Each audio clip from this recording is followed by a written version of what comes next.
What is going on, everybody? My name is Ciara Lawler. Welcome back to another week of Weird News Wednesdays. This is the Heroes for Hire podcast. We are back again talking all the strangest news stories from around the world.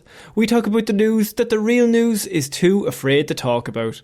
As always, I am joined by my partner in crime, Mr. Shaun Meehan. Shaun, how's it going? I'm actually going great, Connor, but you're not going to like the reason why. Oh, okay. Please, let us all in on the reason why. Well, I went to the store the other day, and I have a tabletop dishwasher, because why not? And so, usually you have to ship the cartridges from France. It's a whole thing. Sorry, can I just introduce, just before you start, we don't care, but go on. Okay, fair enough. Anyway, the usual dishwasher liquid I use was sold out. I took a gamble on a new dishwasher liquid. And it's paid off tenfold. The glasses, you wouldn't even believe, Connor. They're so clean. They're so clean.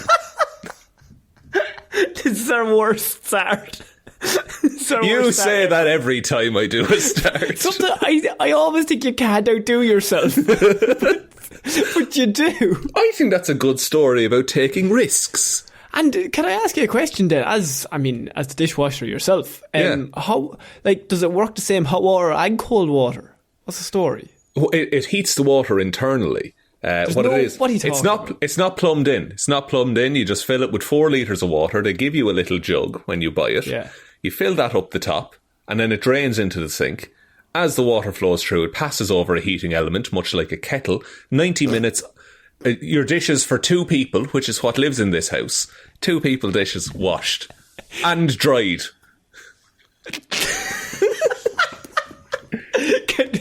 So, this is your first episode of Weird News. What do we do here, Shaun? You have spent the week gathering all of the weirdest news stories from around the world. You're about to read them all out to me, a man who has been too busy sampling cleaning products.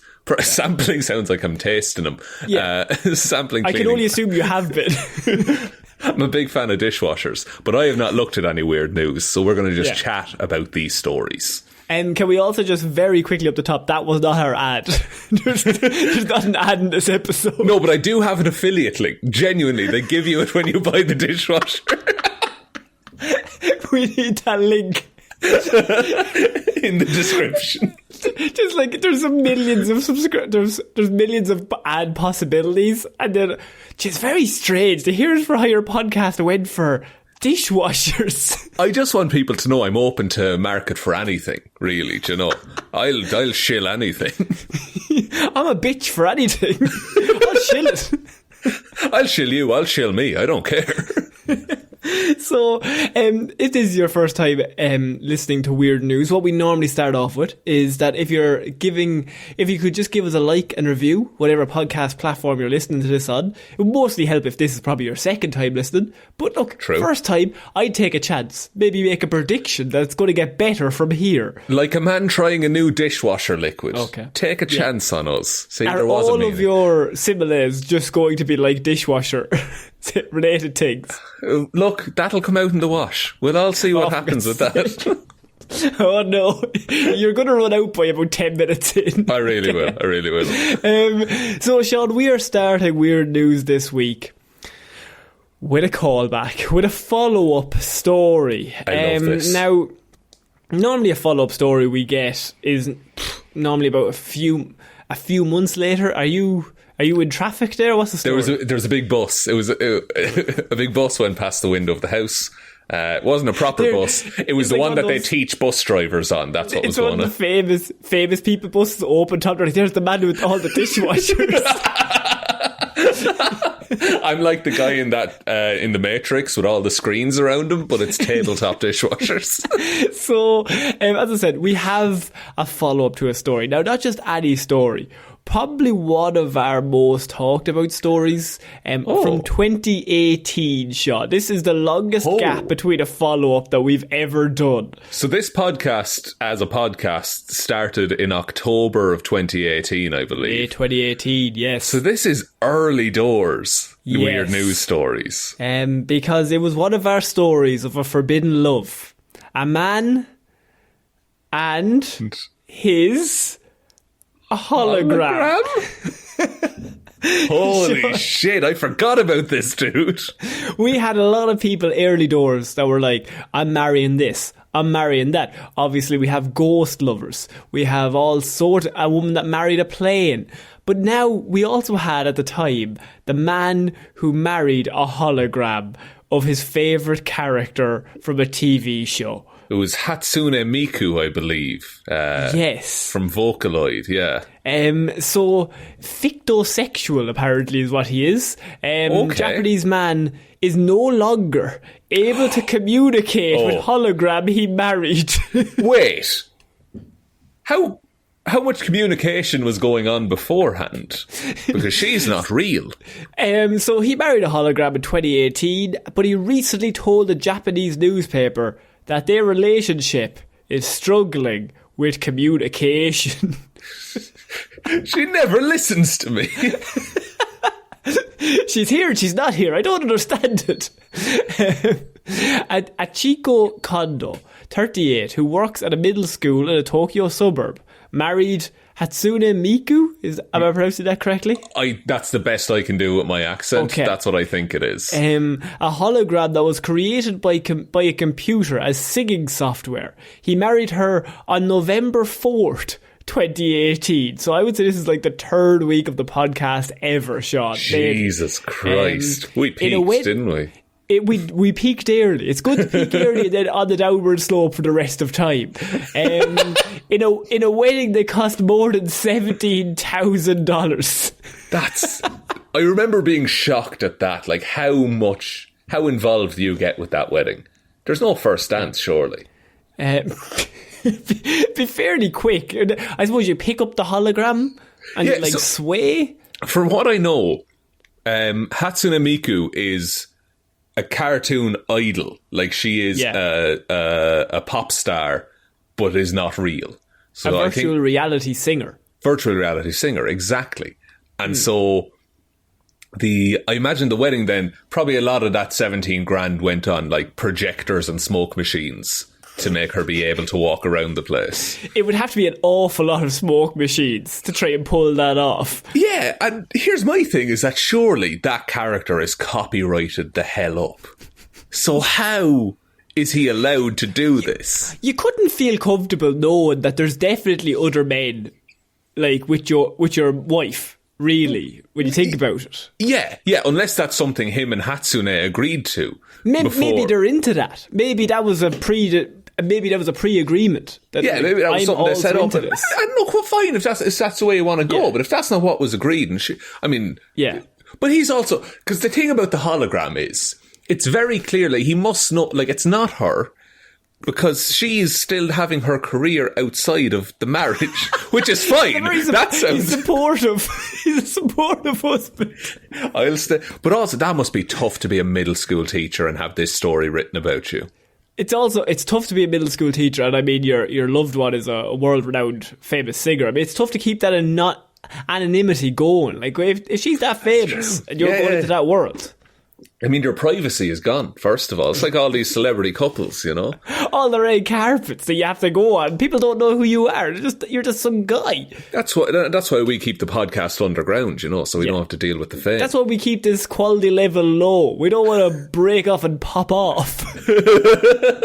So, what's the communication? Has someone shut down the software or something? So, he said shut down accidentally, and there's like 9,000 updates happening. I go, oh no! It's like when you try and play your PlayStation. 4 years.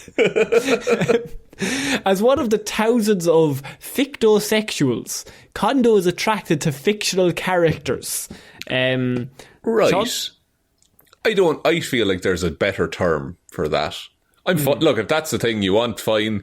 Lonely. Japanese man. There's some sexy cartoons out there, man. Okay, fair enough. But my follow-up is, do you need to marry them? No, I wouldn't recommend it. No, it's very unfulfilling, I would say. I think once they're in the TV show, it's kind of public domain, really.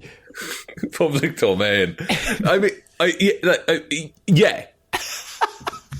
No, it's fucked. Yeah. It shouldn't, like what you like, don't hurt anyone. We always say this. But come on, like, it's a bit It's a bit strange. Japanese man, so Condell first interacted with Miku using Gatebox, a $1,300 device that projected fictional characters into a cylinder and allowed users to communicate via artificial intelligence and marry them unofficially, Shaun. What? Gatebox? Yeah. Hang on, not that I'm in the market or anything like that. It does sound like you are, to be honest, a little bit, for dishwashers. Mate, well, if I could get like an AI inside the dishwasher, that's the dream. But like, looking at this looks like a trap. Like, it looks like you're keeping something captive in this thing. It gives off impressions of Futurama with the heads. Yes. For the famous people. Very, very similar to that. Okay. So, when he proposed to her in the cylinder, Miku reportedly replied, "I hope you'll cherish me," which I can only assume is one of her 10 already built-in responses to anything that he says. It's like how Woody has the pull string on his back. Like, that's the level of engagement we're working with here. So since their marriage in 2018, Gatebox technology no longer exists, Shaun, which Kondo said has complicated their relationship, but not lessened his feelings. Okay, so he can't... The thing just stopped working, did it? Or it's not updated or something like that? So what's happened is the technology no longer exists. Maybe it was just like... Maybe it was put out as... What's the word I'm looking for here? A beta? Maybe they were putting it out just as a few testers. Something went wrong. They had to pull it from the market. Doesn't work anymore. It's no longer connected to the system. So what's happened is, and this might break your heart, Shaun, is this man, he now has to go for walks with a real life-size version of the doll. What? See, if this... The weird thing is that this probably wouldn't have been a story except for the fact that he went from hologram to life-size doll. I would... Like, the future would say that it'd be the other way around. You know? Yeah, and that's kind of why he went hologram first, and now he's like, fuck, the technology wasn't advanced enough, I'm going back.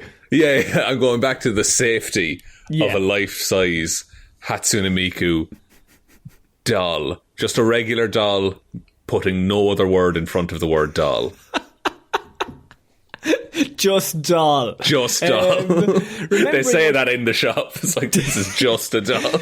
Remembering what caused him to withdraw into a world where he could marry a fictitious character, Kondo told News Hub, "It's not that people can't live in a society because they're engrossed in a two-dimensional world, but rather there are cases where people become captivated as they search for a place for themselves in video games and anime because reality just isn't there for them."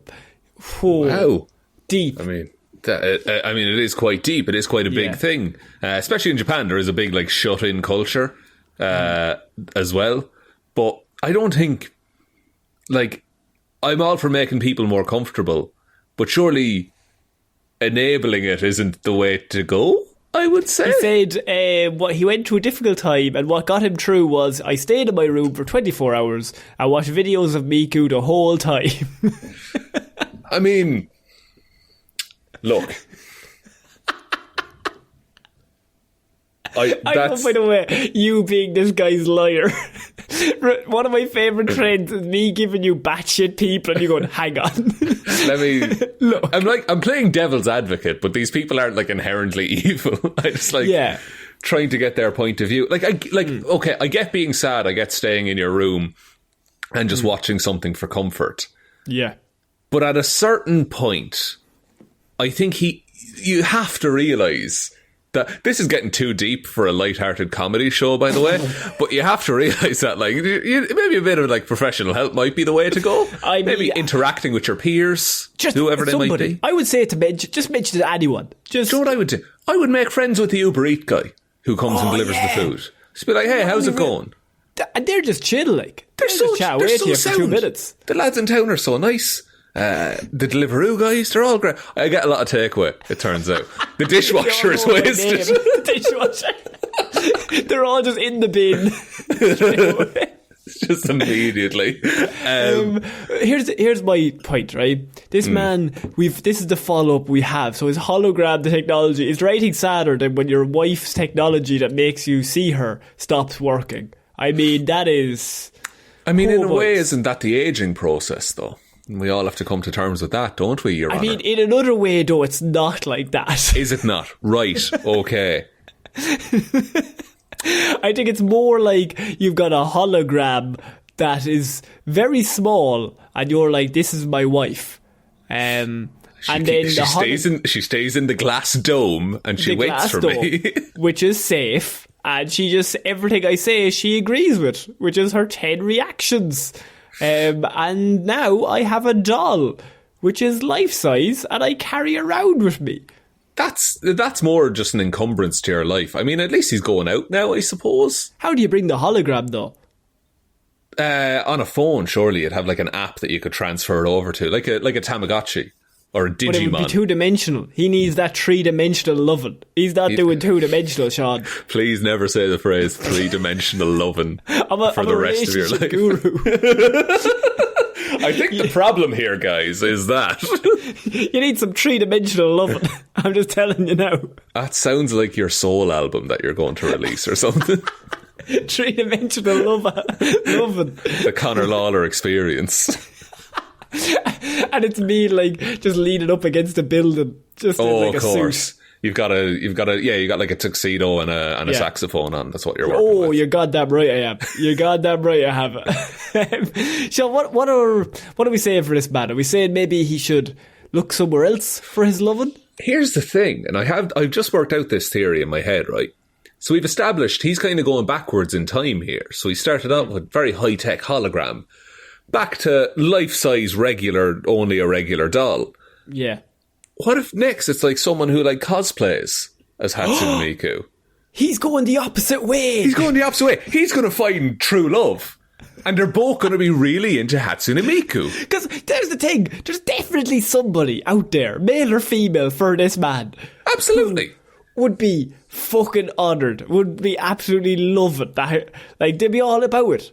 Yeah. And he's like, you have the most authentic Miku cosplay I've ever seen. And then maybe some point in the relationship they'll be allowed to take off the cosplay and be themselves and not just be Miku for the rest of their life. Oh, it's getting a bit sinister now. It's getting a bit sinister. It is getting a bit sinister there now. Yeah. Don't change yourself. Into that, unless they also want to wear the same costume all the time. That is true. But then do we have a similar discussion about this person, that they just want to be Miku all the time and not themselves? Well, then I would have a discussion about hygiene. I'd be like, you're stinking the fucking place out here. Well, I imagine Miku would have various outfit changes herself, so any cosplayer worth their salt will be able to replicate that, Conor.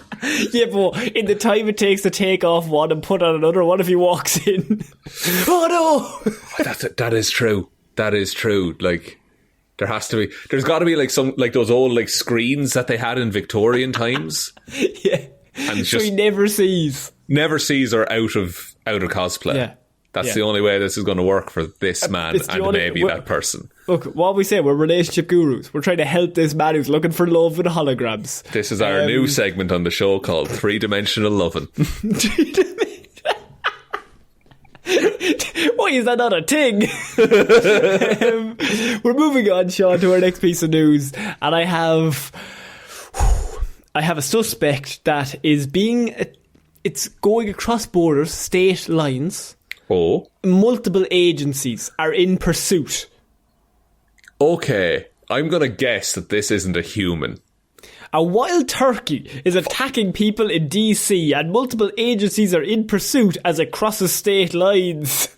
How much damage can a turkey do? On a recent sunny spring day, Shaun, just to set the scene for you, cardinals, meadowlarks, bobolinks, I don't know what any of those things are, flit through the wooden patch.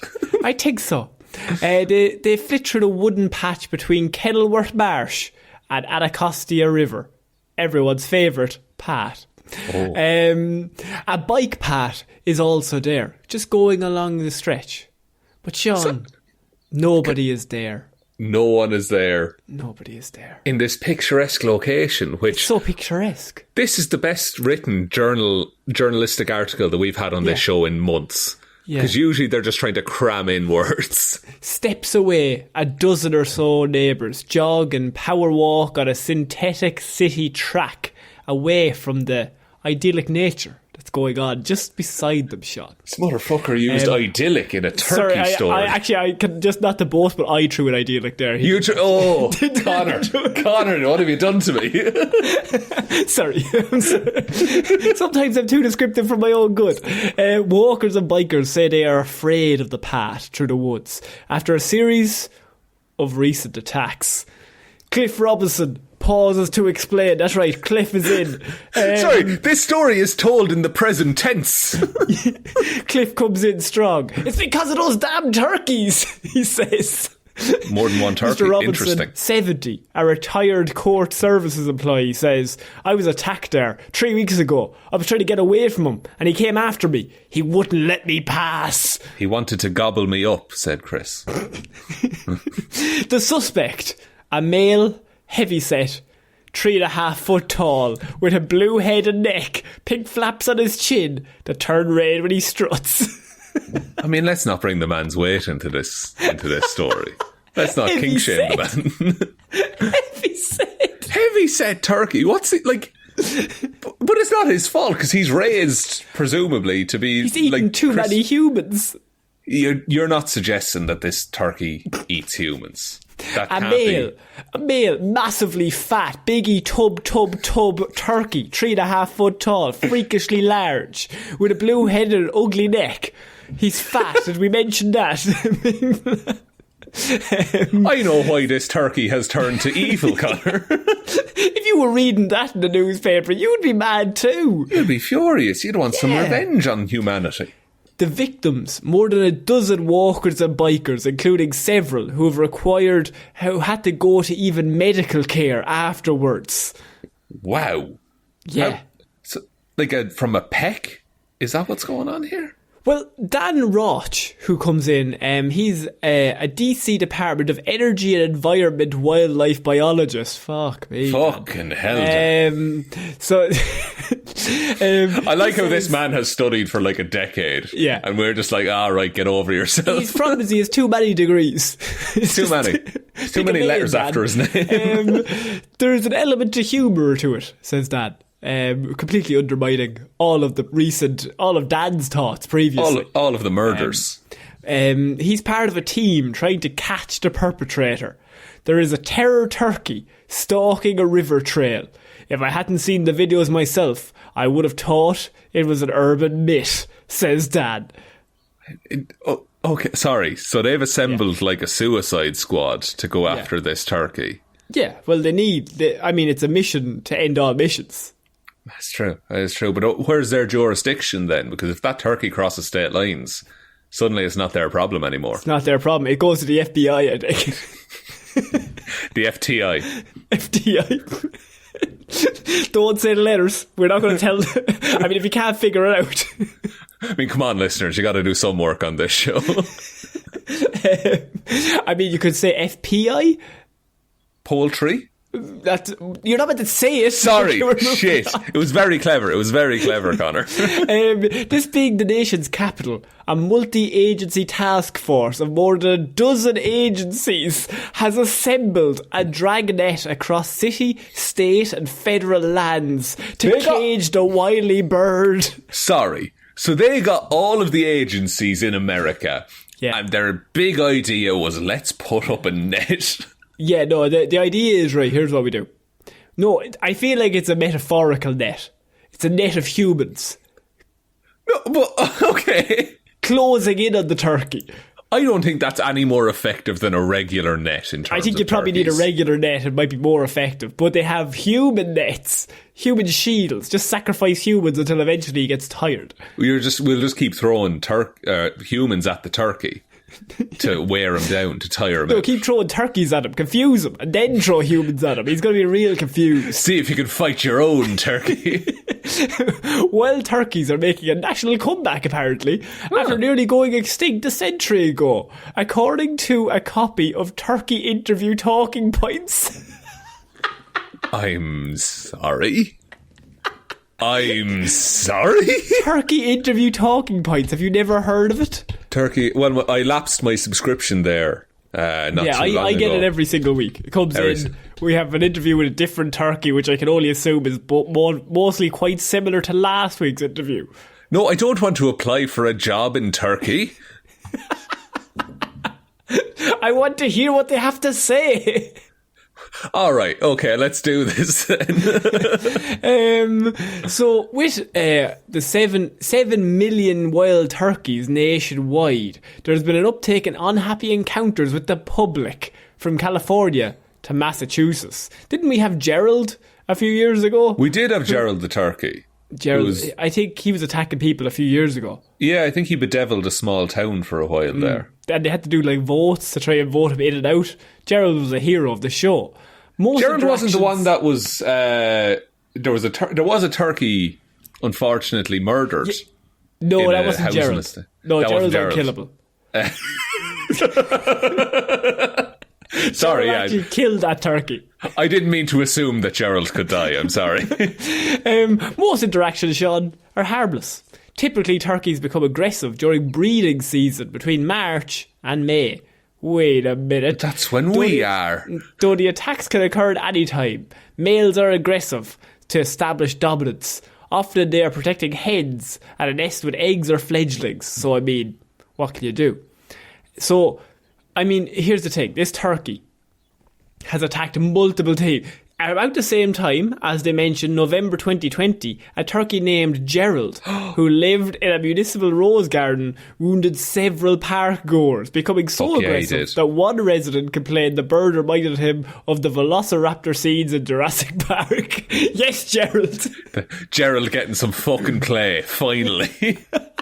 He's the legend of this story. Like, he's the one they all look up to. They all want to be Gerald. What's mad about it? Yeah, like, I love that there's a precedent for a turkey attacking people. I love that that's had to be dealt with multiple times in the last 2 years. Anne Dunn, who's the director of the Auckland Animal Services, who eventually captured Gerald.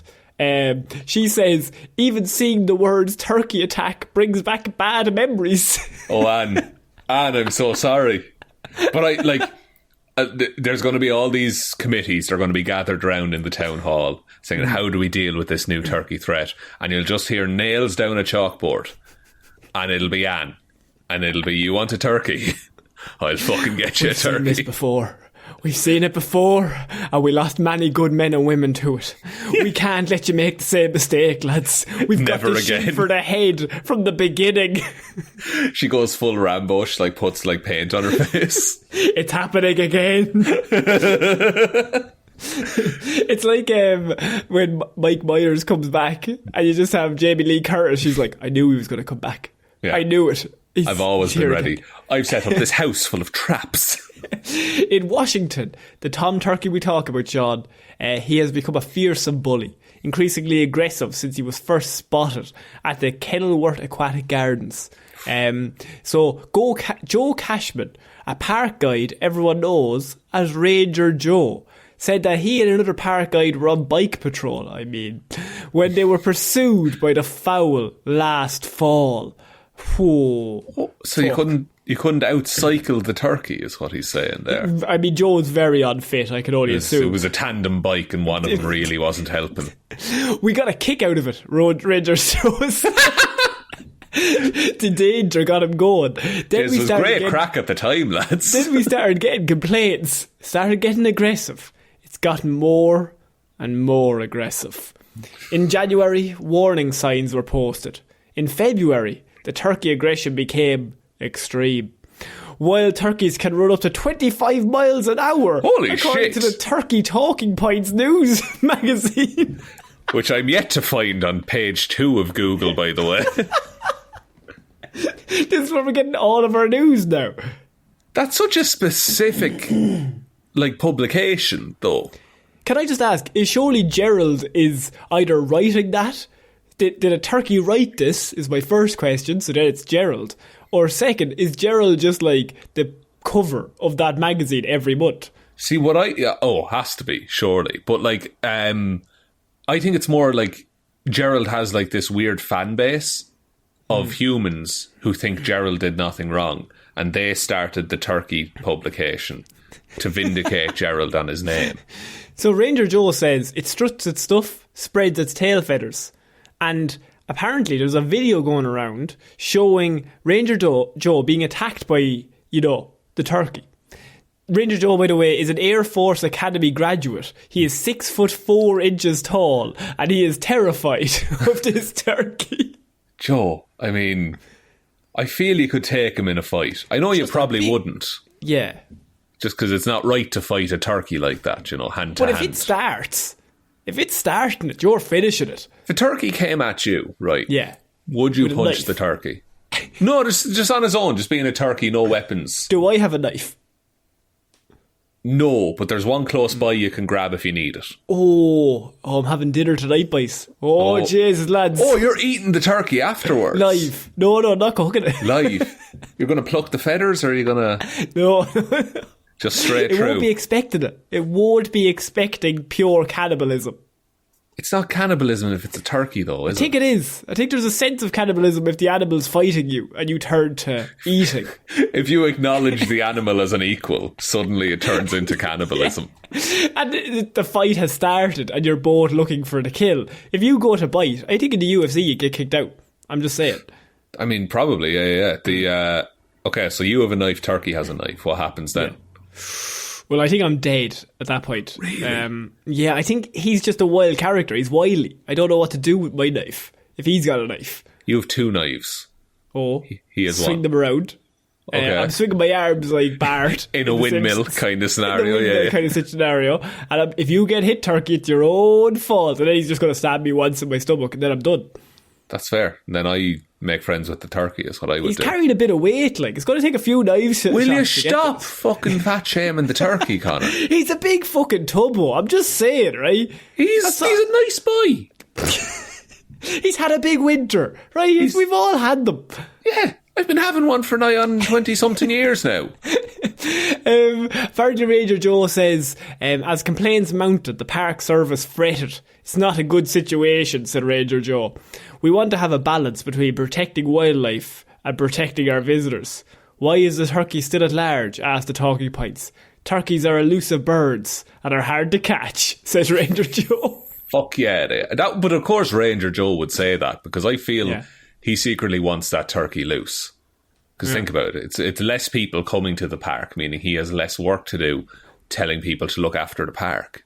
Well, that's the thing, because Ranger Joe has had multiple offers from people, hunters, Shaun, that have volunteered to take the matter into their own hands, even going so far as to say, I'll put that turkey in a pot for you, Joe, if you want. Ranger Joe has always declined the offer, saying, we don't want to kill it. We want to learn from it. How does it move? How does it think? How does it think? We understand the public wants to help, but please do not try and capture the turkey. Just let us know if you see him. So I feel like there's a bit of...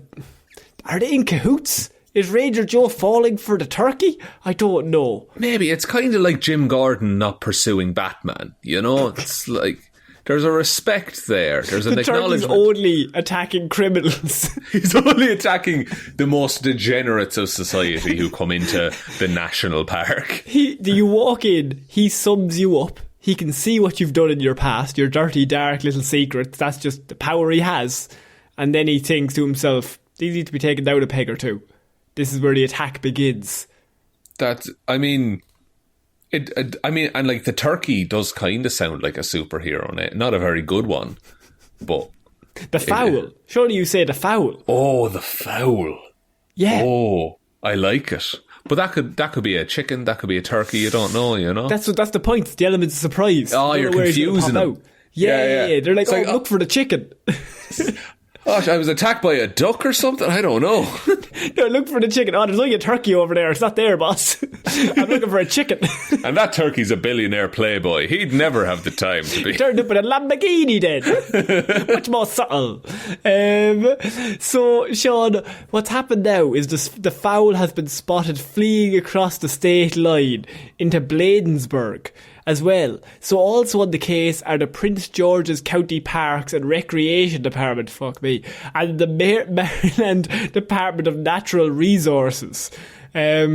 So, Shaun, he's got up to 12 agencies chasing him across state lines as he continues to attack everyone.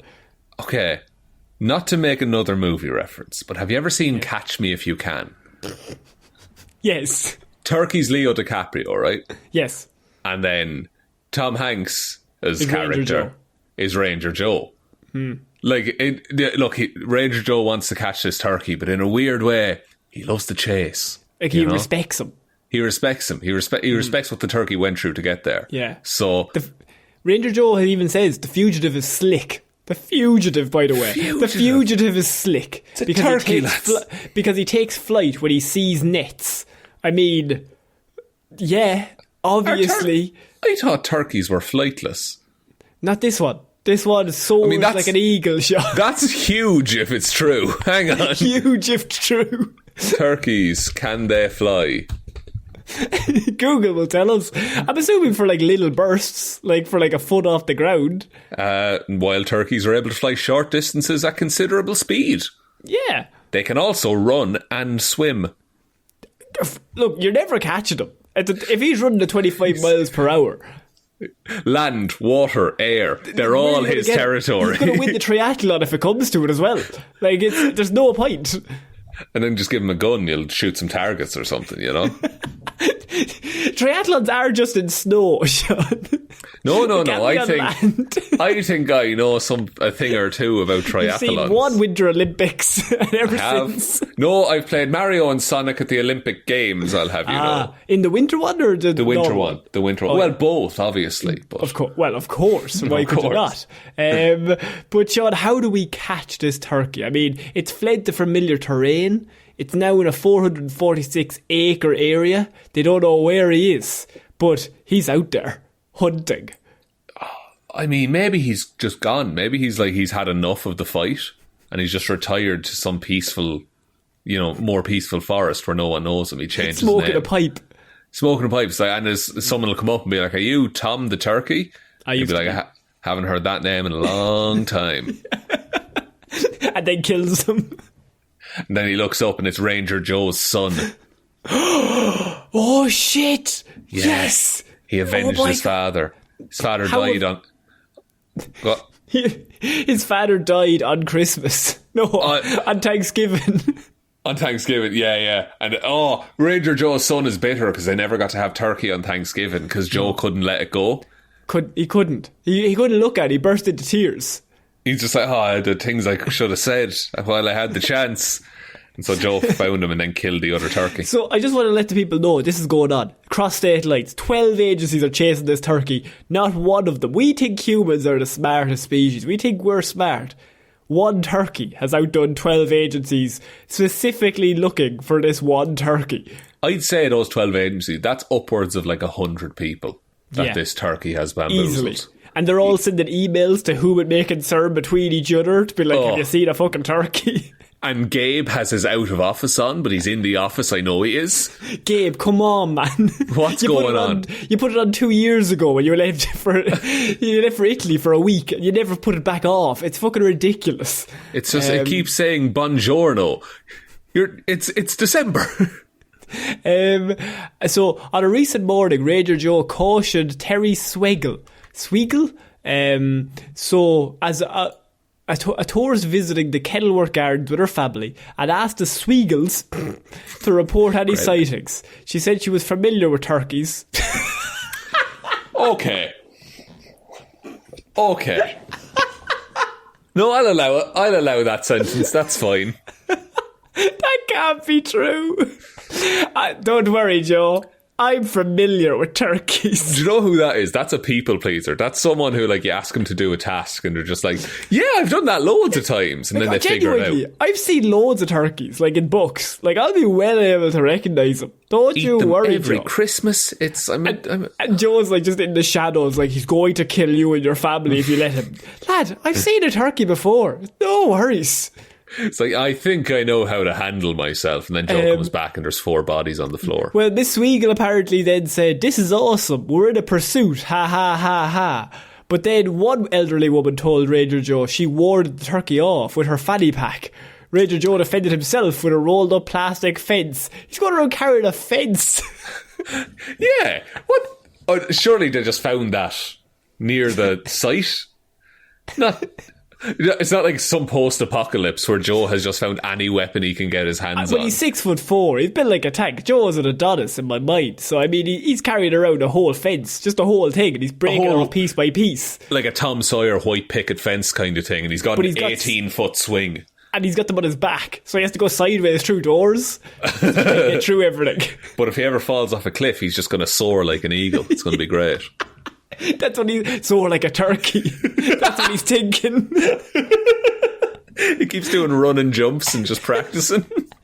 He's broke Bo's arms 3 times this year already. Joe, he's dedicated. He's dedicated to the craft. What can I say? Oh, man.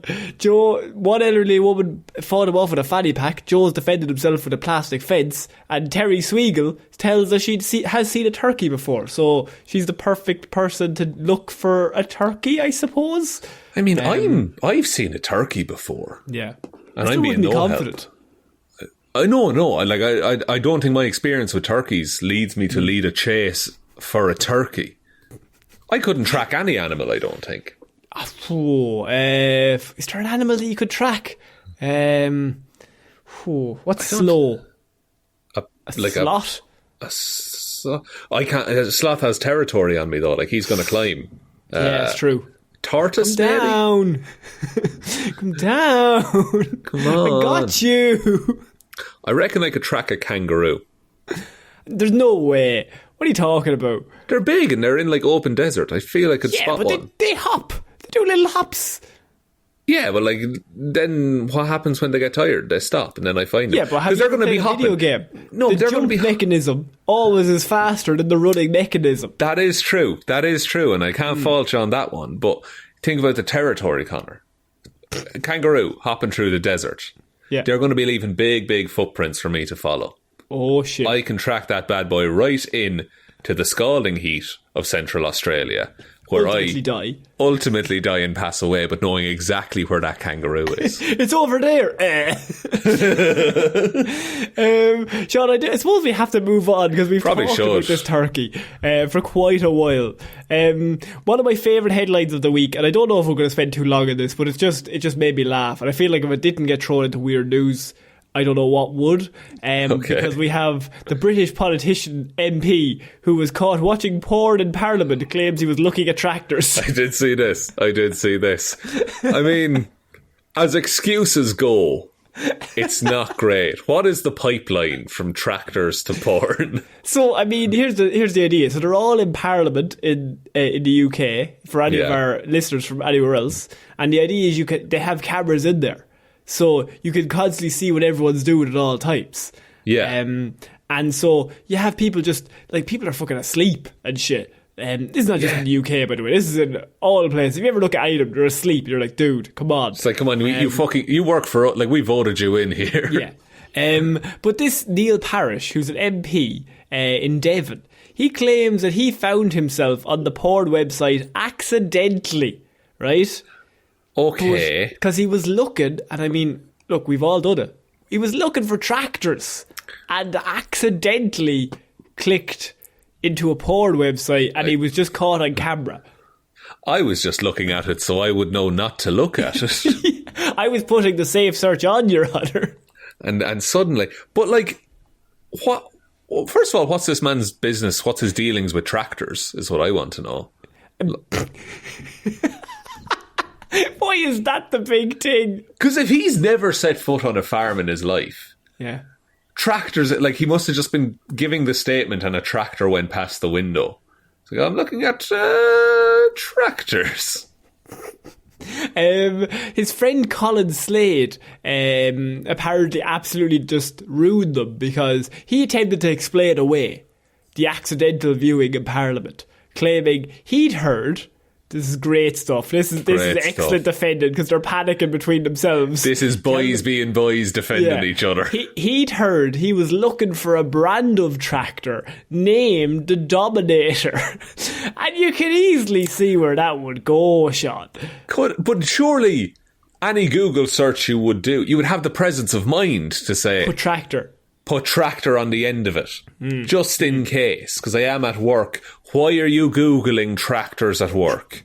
Actually, that's also another good point nobody asked, that you're in Parliament, why are you searching for tractors? But I mean...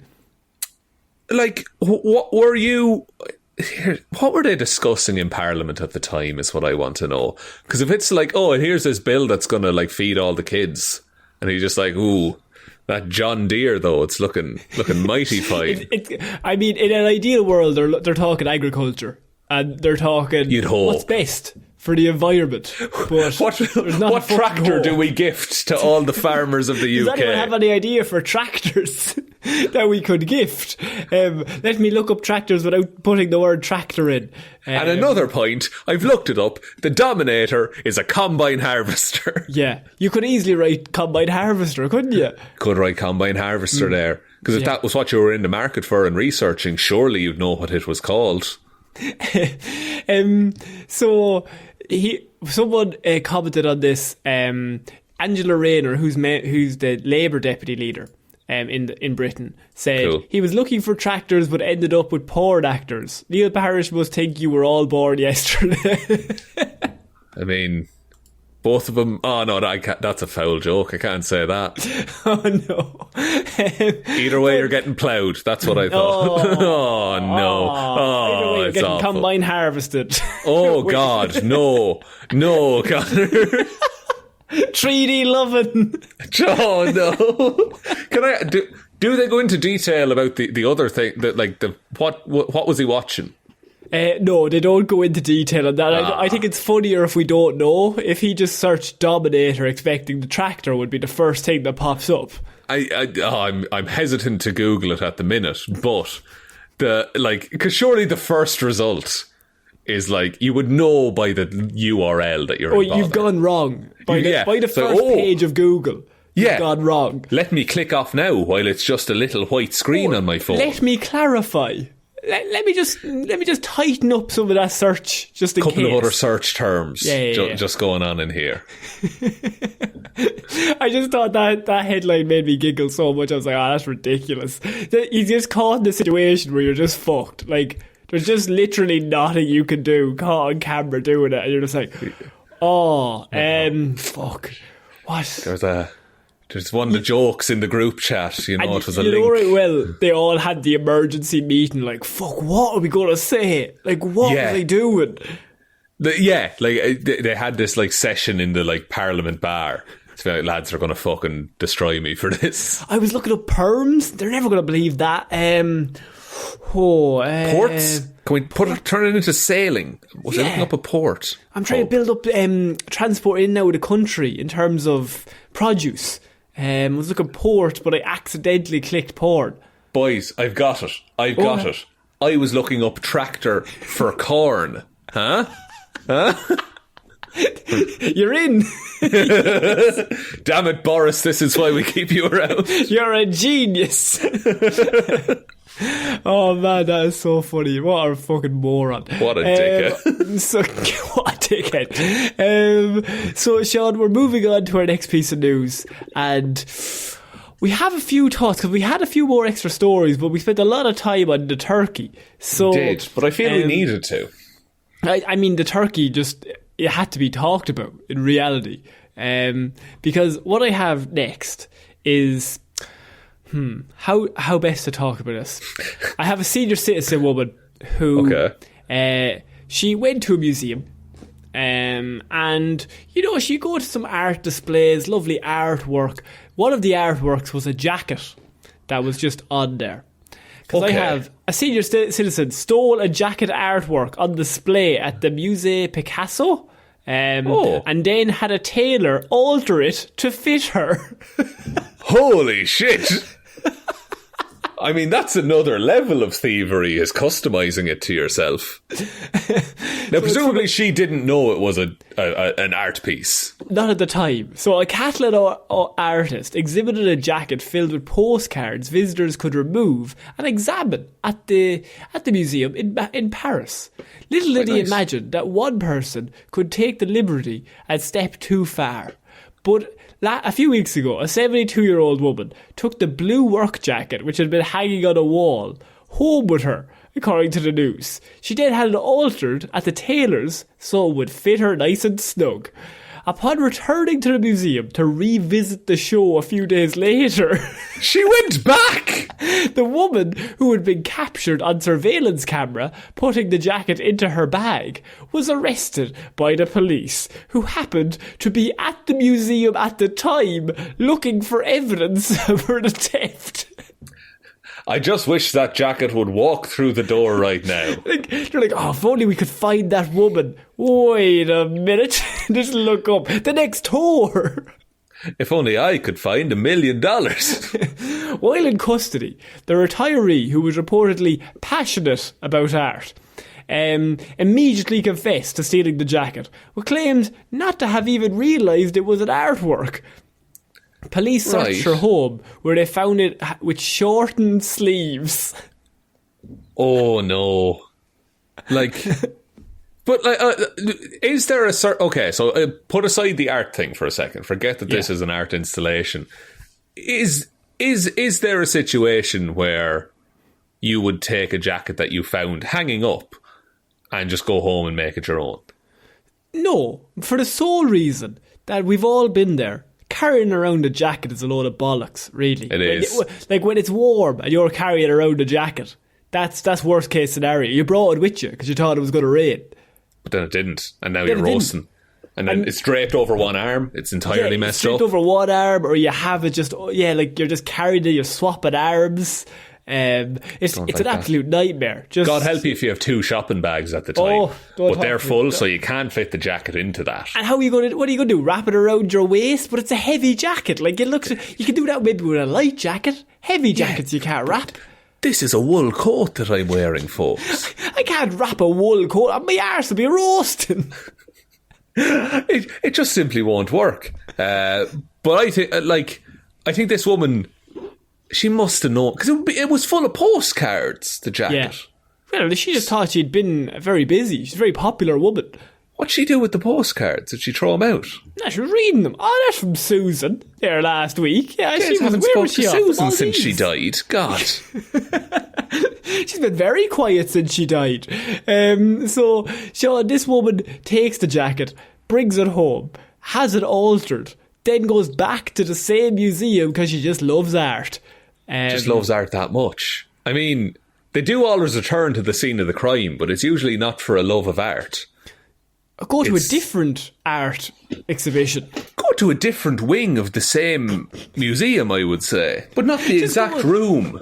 Paris is a big place. Just go somewhere else. Yeah, just go for a little cafe on the Champs-Élysées, perhaps.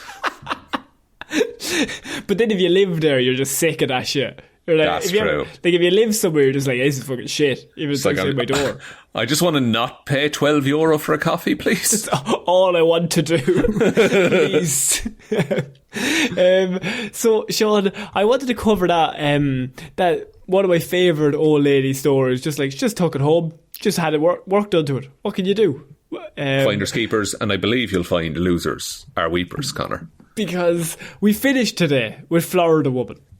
Because Florida Woman, she's finally got into our area of expertise. Because Florida Woman broke out dance moves during roadside sobriety tests.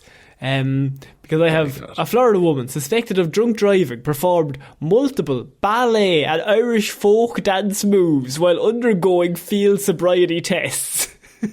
That is a bold move, you know. But what she's done there by singling out Irish folk dance, she's picked the one dance that was designed to be done pissed. That's the thing. You have to be drunk to do it. So that's why it's interesting. Like, you can fool a police person because I'm not doing it wrong. Because everyone who does it ever is always really, really drunk. Exactly, like because the Irish folk dance, like Irish dancing, generally the hands firmly by the sides the whole entire time. Because the first thing that makes you look drunk when you're dancing is the waving of the arms, the shoulders going up and down, right? Yeah, we've all been there. Been there. If you have those locked at your sides, boy, it's just you have to worry about the legs. And you just flail him around a bit. Flatley spent at least 20 years pissed out of his fucking head on the set. But it didn't matter. He was still just going. Nobody even recognised because his feet were sober. Just the top of him was pissed. Sorry. The line, his feet were sober, is fucking beautiful. Like, he hadn't dragged down to his knees. Those lads were fine, right? But just upwards he was seeing triple. Now, ballet is a little bit riskier. A lot of balance involved. It's almost like that's the worst dance you can do. So she's done the two ends of the spectrum there. Yeah. She's trying to showed him. Showed him. It's like, lads, I can do it all here. Somewhere in the middle I'll do some break dancing. Now, unfortunately for us, Florida Woman here is definitely Irish somewhere down the line. Because her name is Amy Ann Harrington. And I mean, Shaun, there's definitely an Amy Ann Harrington in some town somewhere. I think I went to school with an Amy Ann Harrington. The Harringtons. You know the Harringtons down the road? The father drinks the Heineken in the local. So, Amy Ann gets pulled over for rear-ending a vehicle last Wednesday night. And she's pulled over. She showed multiple signs of impairment during roadside sobriety tests. She smelled of alcohol, had slurred speech, and was unsteady on her feet, police say. Police then dragged her out of the car and they said, let's do some tests on you. Let's do some field sobriety tests for you.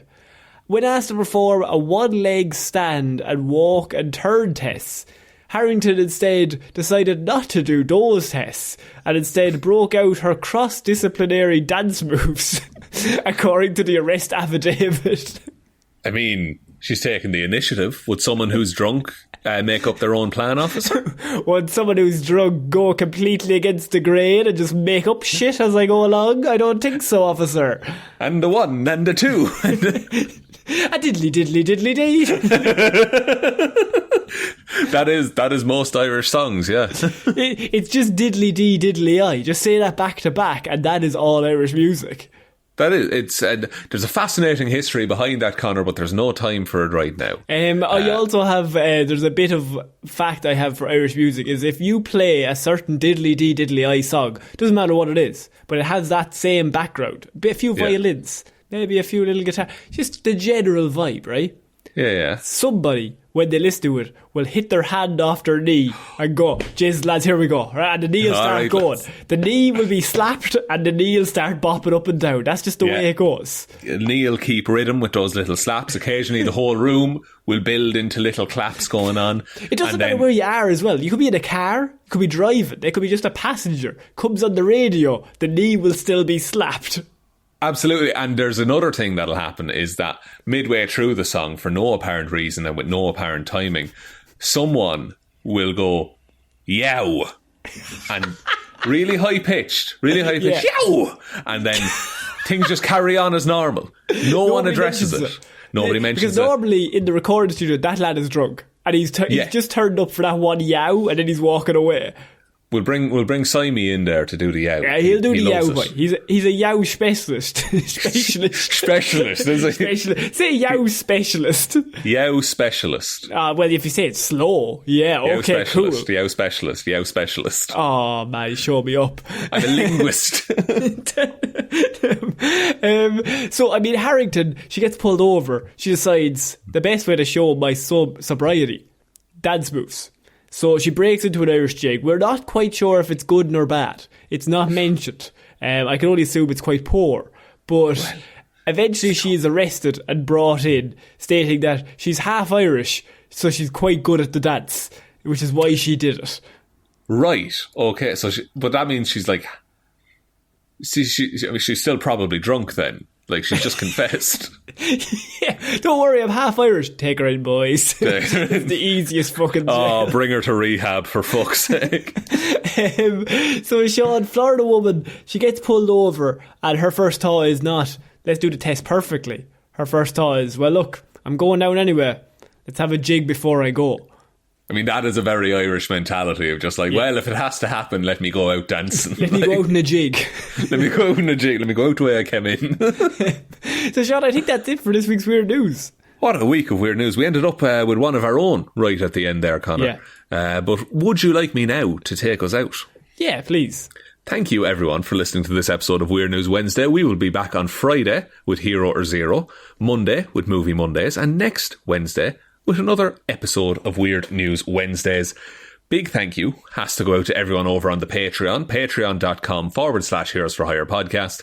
Everyone who supports us over there is amazing. They get access to things like extra movie reviews of some of the Disney Plus shows that are coming out, and we're always hoping to add more and more to that. So if that sounds like something you might be interested in, head on over. They also do get a shout out on the show, so shout-outs go to Waffles, the magic undisputed king of Aotearoa, New Zealand, Ciara Lawler, David Clarke, Ed Ball, Joe Burney, Róisín the wife Palmer, Ryan Right Time Evanson, Shaun Grow Your Mo for a Bro Jamieson, Dominic, Jessiah Florida Gal Green, Anna Hjelmroos, Lil Dicky, So Do You Like Stuff, McGrew, Danny McLaughlin, Ray, I Can't Believe Wanda Did This, Sammy DeLucia, Michelle Browne, and Michaela Doty.